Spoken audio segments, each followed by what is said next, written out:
Hello friends, Techman Pat here. Today I want three things from you. First of all, a like and a subscribe, that's two. But another thing is some feedback about the sounds you're hearing right now. These are the Wave DX and Wave XLR, and I'm testing them out, and I want to know if you like the clarity of the audio.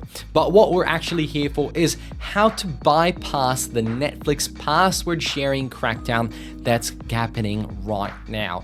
You may have either gone to sail the high seas, or you've just dropped Netflix entirely. Or if you've still got Netflix and you have potentially maybe a family member outside of your home that you would still appreciate them actually being able to use it, maybe a son or a daughter or whoever it might be, maybe an auntie or a grandfather, grandma, whatever it might be.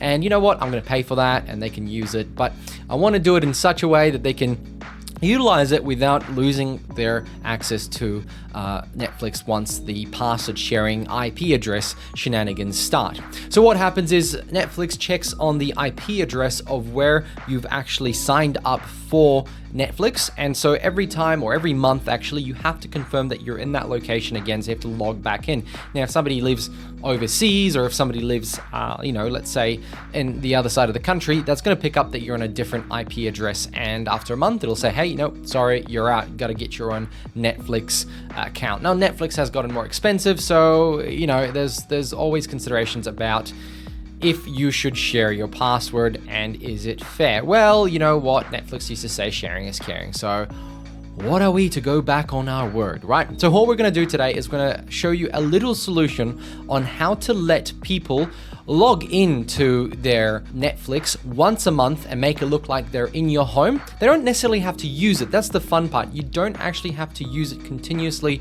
through this solution. It is only the one time to authenticate that you're still there. Or you can use it through this solution.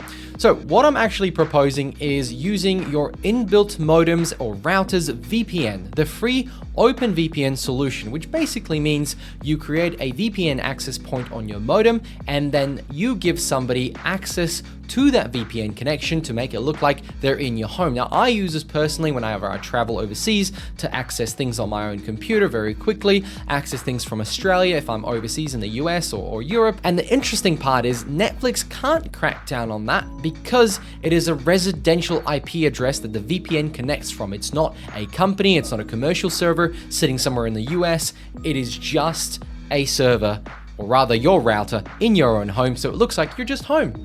No foul, no harm. So every modem or router should have this capability. I'm going to show you on my TP link. So let's jump into my TP link admin web page. I'm obviously assuming you already know how to log into there. You can see your own IP address right here. I will blur that out because that's kind of like a thing you should do. I don't know. I don't know what anybody can really do with your IP. It generally changes once a month unless you have a static IP. Anyway, we're going to click on advanced right here and we're going to scroll right down to the bottom there called VPN and click on that and then click on Open VPN.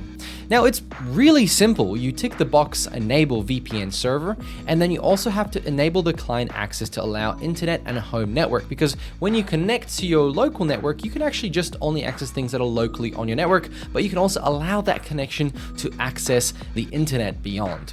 Once you've done that, click save and then we're going to click this button right here called export the configuration file, and all it's going to do is generate a file that you save onto your desk called, and the file is actually an extension called OPVN, OpenVPN, and that file is what you give to that person to load up on an application called OpenVPN. So let's quickly download the OpenVPN client for your Windows, Mac, or actually your phone, any device.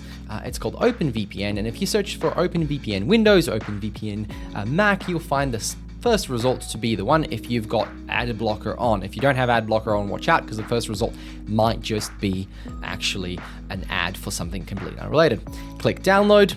That's it. Now let's jump onto my Mac because I want to show you on a different computer of what this would look like. So we're on my desktop. I've installed OpenVPN Connect. Right now, all it is a client that says there's a URL or a file.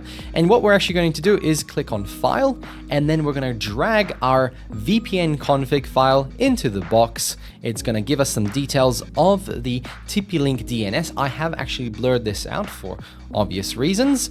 We're going to click Connect. It has all the passwords, all the connections already pre-created in this little file. And once you click Connect, you're done. Now, this can be utilized anywhere, and really the only limitation is actually the internet speed in your own home. So if you're going to do this, hopefully you have fiber, or hopefully you have very fast copper internet, so maybe fiber to the curb. But if you're just using this to connect once a month to make sure that you're still pretending to be at home in this location, that you own this Netflix account, then it doesn't really matter how fast the speed is. You just need to log in, sign into your Netflix on your computer or your phone, pretend you're going to use it for like 10 seconds, and then log out, and you can continue watching on your normal fast internet or whatever internet you have. So friends, thank you so much for watching. I hope this helped. It's a really quick and easy solution to something that really shouldn't be a problem in the first place. Let me know your thoughts. Are you just going to cancel Netflix and flick it out? Or are you going to sail the high seas, if you know what I mean? Or are you going to try something like this to manage it? Obviously, if people are a little bit tech illiterate, it might be a little bit difficult, but I think it would only take about 10 minutes to set this up for someone. Thanks for watching. Make sure to like this video if you did, and subscribe if you want to seek more content like this. Bye!